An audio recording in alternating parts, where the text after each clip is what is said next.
Hi guys, and welcome to another episode of TC Talk. My name is Therese, and thanks for stopping by. So I guess Happy New Year. It is now 2022, at the very least in Sydney, Australia. It might not have clocked the midnight hour just yet where you're living, but it will be soon, I guess. So I hope you guys are having a good time where whatever you're doing, relaxing, enjoying New Year's, however you may see fit.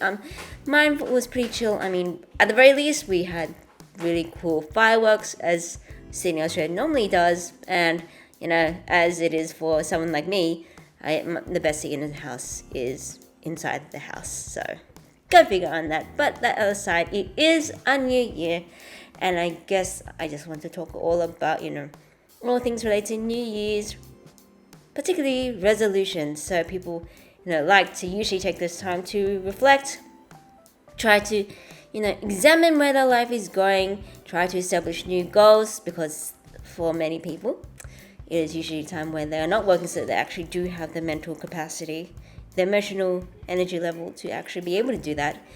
And well, there are others who think it's a waste of time because follow through. Am I right? So whatever side of that whole debate line you may sit with regarding to do goals actually work, do New Year's resolutions actually do they happen, do they work, are they effective, do they last past January 15th, for example? Either way, I still think that if you do have the time to think about where your life is going and to reevaluate, I do believe it is in your best interest to actually take the time to figure it out for yourself. At least give yourself the time to think about it and be able to be honest and ask yourself whether or not you are very happy. You are happy with your life and where it's headed or where it is at the moment. And because even if you're not and you think it could be in a better direction, you do have the capacity to actually change gears, change the sails, and actually shift it into another direction. I suppose that is a whole study academic course on how to actually do that, because personal experience, I do know that for one, knowing thyself is not always the easiest thing to do, especially nowadays for multiple reasons. But also trying to shift gears into like a life which you actually do realize is where you want, definitely may not be the most easiest thing to do as well. But I suppose I will wanted to leave I suppose a little bit of advice from my own personal experience, and that is on the concept of happiness.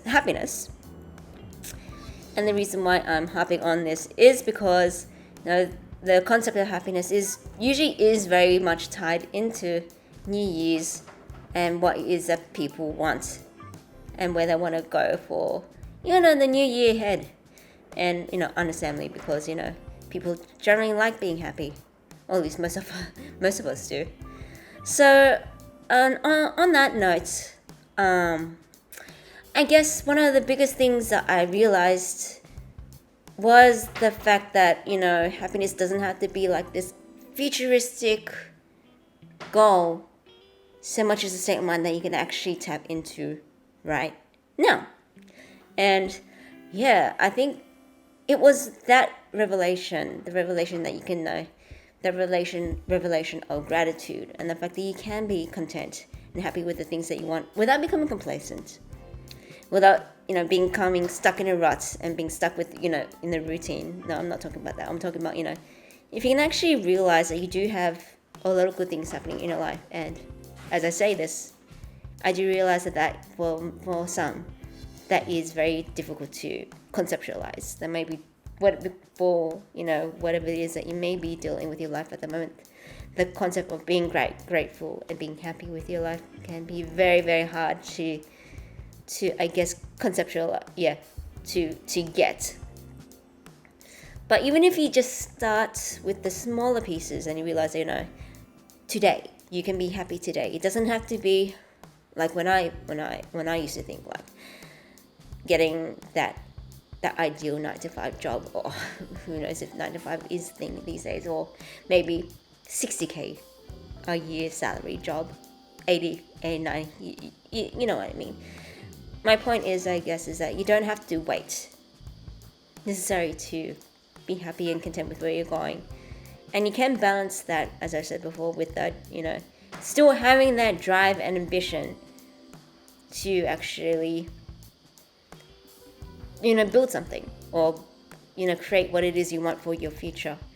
So yeah, I guess, to reiterate, small little gratitudes each day, even if it's just something as mundane, seemingly mundane as, I was able to eat today.